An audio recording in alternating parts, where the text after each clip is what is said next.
Hello, it's Charles with Uber Eats. Today is Tuesday, the 9th of September, 2025. And I am grateful and blessed that God gave me my wake-up call this morning. And I got to see another day here in Tampa, Florida. And you're seeing this and hearing this, so you are equally blessed today because God gave you your wake-up call. Tomorrow's not promised to any of us. I checked with Meta AI, and according to that, sunrise time today is 7:12 a.m. and the time right now is 3:58 a.m. So we've got about 3 hours and 14 minutes until the sun comes up. And sunset time is 7:41 p.m. today. I'm setting up at my normal spot at the Circle K, which is just less than a minute from my house. I could literally walk up here in about 3 or 4 minutes, about a minute car drive. And got my free cup of ice in my Busy Bee cup. I almost took the wrong cup in there. I stopped here yesterday on the way back to the house, and I got their $3 meal deal. You can get any choice of hot dog. They have Italian sausage, they have a regular hot dog, and then they have a bratwurst style dog. You get that with a small bag of chips and a drink for $3. And I nearly made the mistake of bringing their own cup in there, and I wouldn't have gotten free ice, but I caught myself before I went in there. And I'm enjoying my last can of this peach tea Monster Rehab. They still have it on sale here at the Circle K, buy two, get one free. So I most likely will be going in there after the video and getting through more cans. And I also need to get gas. I didn't top off my tank like I normally do every day, so I need to get gas. And it's still at 3:09 here at the Circle K. It's holding steady there. I had another great night's sleep last night. It didn't rain overnight like it had rained the night before, but that I stay in this camper. I share a camper with one of my roommates. I've got the bedroom to the right in the camper, and then there's a bathroom, kitchenette in the middle, and he's got the bedroom on the far left. I didn't hear a peep from him. Normally I could hear his TV, but he had his TV off all night. He never has it loud enough to keep me up. It's just kind of like background noise, and it kind of actually helps me sleep. I have my TV on too, quite low, so it doesn't disturb him, but I like to have a little bit of noise in there. Whether it's a fan blowing, a TV, or a radio, I can't sleep without a little bit of noise in my room. I did get up once during the night. I had to go to the bathroom, and my landlord explained to me that I'm welcome to use the bathroom in the camper, but he said most people that have stayed in that camper prefer to use the house bathroom, and that's me too. There's no light, for one thing, in the bathroom in the camper I'm staying in, and I can't see what I'm doing, and it's kind of cramped in there. Now the shower, it's pretty much got a full-size shower in there, which is surprising for a camper, but the overall room in the bathroom is kind of cramped for me too. That's another reason why I don't like using that. So this morning, about 2 in the morning, I got up. I had to go in there and into the main house to use the bathroom, and I normally don't have any trouble navigating the house even in the dark, and I don't want to turn on any lights because I don't want to wake up my roommates, the people I share the property with, the house. So I normally can make my way through the hall, from the door down that hallway, and then hang a left through the living room and kitchen. And I normally can do that without any trouble. There's enough light from the porch in the back that allows me to see where I'm going. But for whatever reason, this morning I ran into something, and I think I knocked off a remote. And I believe I woke up one of my roommates because I started to hear one of them stirring in one of their bedrooms immediately after I did that. So hopefully they were able to get back to sleep. I try to get it in and out of there quickly and quietly so I don't disturb anybody. It would probably be best if I used light from my cell phone too, to kind of see where I'm going. That didn't occur to me. Mostly because I hadn't had any trouble until this morning navigating the darkness of that house. I fully intended on wishing my uncle a happy birthday on his Facebook page this morning. Today is his 80th birthday. But I went to his Facebook page. I normally don't correspond with him on Facebook. As far as like liking stuff he posts on there, he don't post a whole lot as far as I can tell. But when I went to his Facebook page and I looked at his profile, it says his birthday's a different date. So I'm not entirely sure if that's his Facebook page or his son's Facebook page. Or maybe they share a Facebook page. So I thought better of wishing him a happy birthday on there. I'm going to just call him after 9 this morning and wish him a happy birthday on his...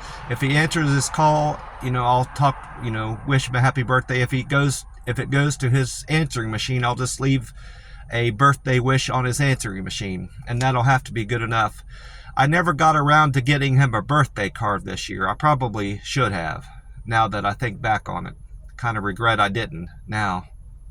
I did go to the Plasma Center yesterday. The schedule I'm on at the Plasma Center right now is Mondays and Saturdays. Just how it worked out. On a spur of the moment, I went to the Plasma Center on Saturday just to get established. I didn't really intend on donating plasma that day. As I recall, when I first got it started doing plasma donations in McAllen, Texas, I had to do my health screening evaluation, determine if I was a good candidate to do plasma, and then I had to come back 2 days later to actually do the plasma draw. That's how I remember it anyway. Well, they do things differently at KED Plasma, K-E-D Plasma. I did my health screening, my evaluation. I learned all about the plasma donation process, and I did my first plasma draw there. So that's what set me up on this schedule I'm on now, because I was able to do it next in 2 days, which worked out to be Monday. But anyway, I went there yesterday and everything went smoothly. My hydration was better. I could tell right away when she drew my blood to test my iron and my protein in it. And she held it up to this like a color-coded chart on the wall that determines if my hydration is better. And this time around, my blood was much more dark and not as cloudy, so I knew right away it was going to be fine. And I asked her, said, "How's my hydration?" She said, "Your hydration is much better this time around." Although I do have one concern, my protein is back down low again. My protein was at 6.2, which is just barely eligible. Anything under 6.0 will disqualify you for getting your plasma drawn that day. My iron was 45, which is good. Anything in the 40s for iron is good. My blood pressure was 117/71. That's pretty standard for me. My pulse rate was 72 beats per minute. And my temperature was good, and my weight was right where I expected it to be, 165. I had an overall good experience at the Plasma Center. I got in much quicker this time. I didn't have as many questions to answer on the questionnaire. When you first get started donating plasma, you have to answer like 60 or 70 questions on their screen. But then after that, it's only like 29 or 31, about almost half, roughly the questions to answer to get screened in every day. And I didn't have to wait long for them to call me back once I had my my blood checked and my health evaluated. There's no door to open. It's just an open area. You just walk back in there. And I stood back there. I was the first in line to get seated. And he walked up there. I knew he was coming up there for me because he had my paperwork in his hand. And he walked up like just 2 or 3 feet in front of me and acted like he didn't see me, I think he was trying to be funny. He said, Charles, he said my last name too, but I'm not going to say it on here. he kept saying my name. He said it 3 or 4 times. Charles, Charles, where are you? Acting like he couldn't see me. And then he goes, oh, there you are, And I laughed. It wasn't all that funny to me, but I laughed just to make him feel better about it. I think he was trying to put me at ease. I'm not anxious at all about having my blood drawn. It's hard to explain, but I kind of like the sensation of the needle going in my arm. It's a little bit it's a little uncomfortable and unnerving and pleasurable at the same time is the best way I can explain it. I like feeling a little uncomfortable in situations like that, and it kind of appeals to me, I guess, is the best way to explain it. And my money loaded on my card. The second I left there, I noticed it was on my card already. I get text messages sent to my phone reminding me of what my balance is on my card, which reminds me I need to start thinking about how I'm going to spend the money on my other card. I know I said I was going to go to the bank, but I might just spend that money out on gas, getting gas, or at the McDonald's, just spend it out that way instead of just transferring it over to my bank account. I think that would be a better idea. I checked my Reddit karma this morning and it went up 4 points. It was at 772, and I got 4 more upvotes on that article, the thing I commented on about this Uber Eats driver that delivered to a homeless person out front of a gas station. I reflected on an experience I had delivering to a homeless person in Las Vegas, and 4 more people responded positively to that, so that's good. I had a good day delivering for Uber Eats again yesterday. It wasn't quite as busy as I was Sunday, but I'm happy, very happy with my the money I earned yesterday nonetheless. My first delivery was to Smoothie King for KCS customer. That KCS paid me $5.48. That was a base rate of $2 and a $3.48 tip. I think that was one of the least amounts I made yesterday. After that, I picked up an order for Will W. at Burger King. That was another base rate of $2 and a $4 tip. They paid me $6. That Burger King is on Fowler Avenue. Then I did a delivery for Ashley H. to Subway on Fletcher Avenue. Ashley paid me $8. That was a base rate of $2 and a $6 tip. Then I went on to pick up at Chick-fil-A on Cove Bend for Stephen K. That place was nice. The lady that gave me the order asked me if I wanted to get a cup of ice water, and I really appreciated that. Thanked her, and I thought that would be a good opportunity for me to do a Google review. You don't have to do a Google review of a place you just ate at necessarily.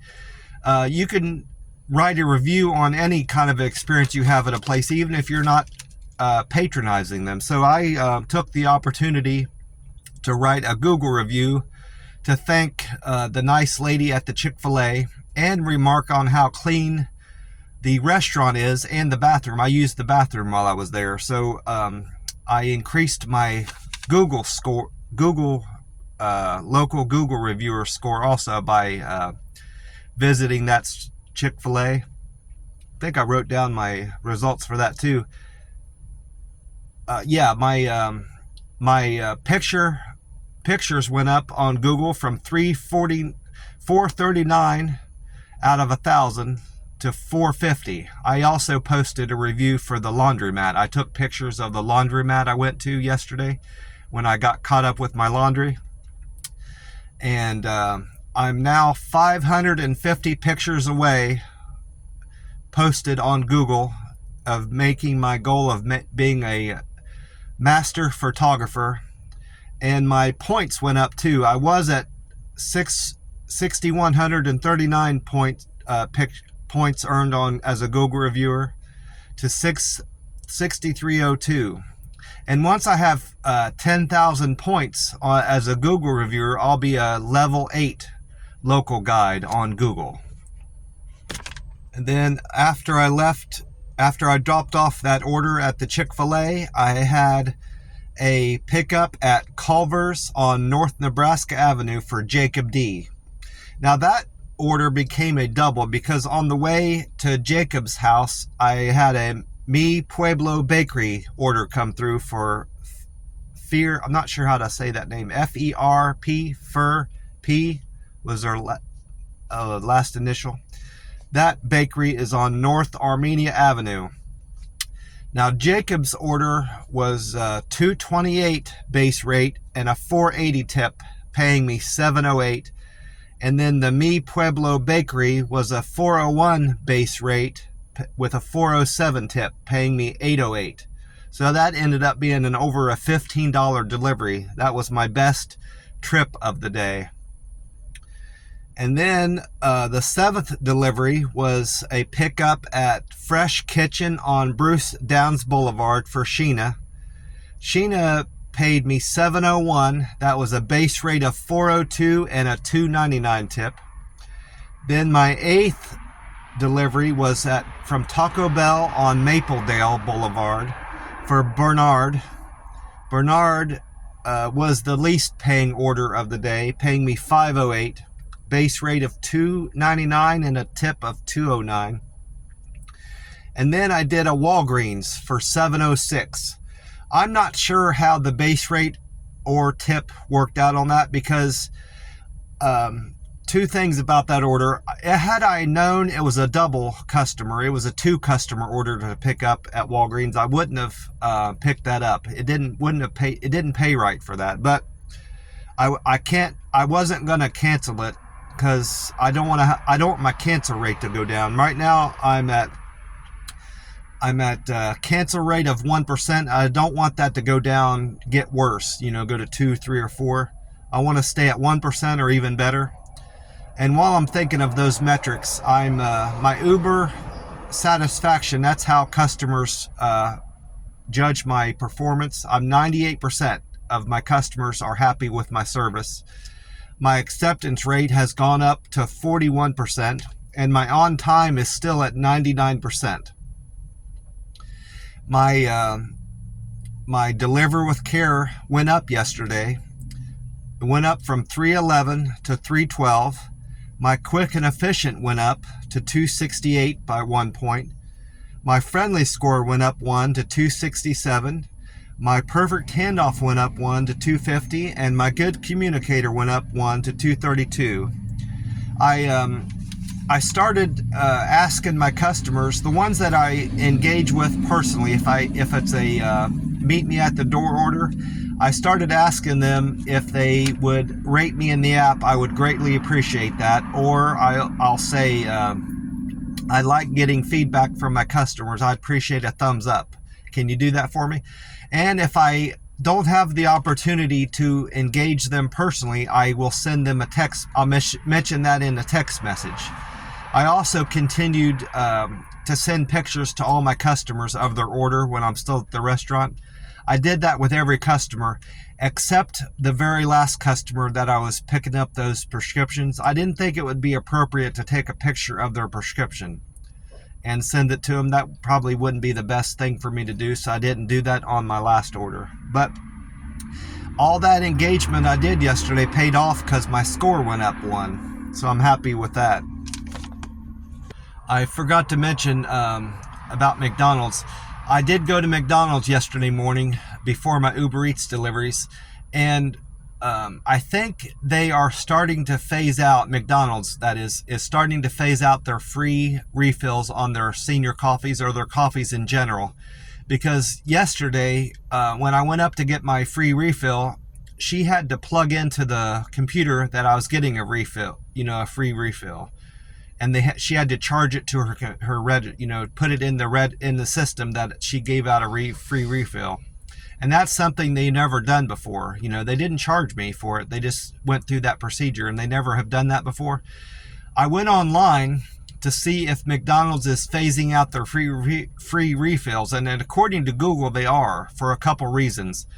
They need to cut down on expenses, and it's a health issue, refilling the same cup every time. So if they start telling me that I can't get free refills, it's not the end of the day, and I won't stop going there because I enjoy McDonald's coffee.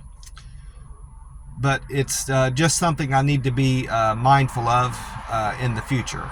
And something else I need to be mindful of is my protein.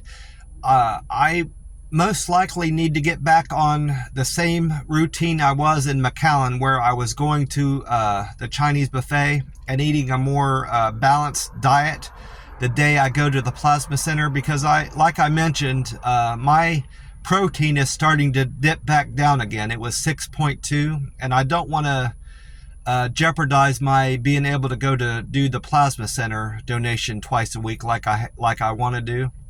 So I need to find a suitable Chinese buffet down here soon, and line that up and go Saturday before my plasma center visit, my next one. Well, that's about it for me. I want to wish you all a great day and hope your week is going great as mine is. God bless you all, and I will talk to you soon. Bye for now.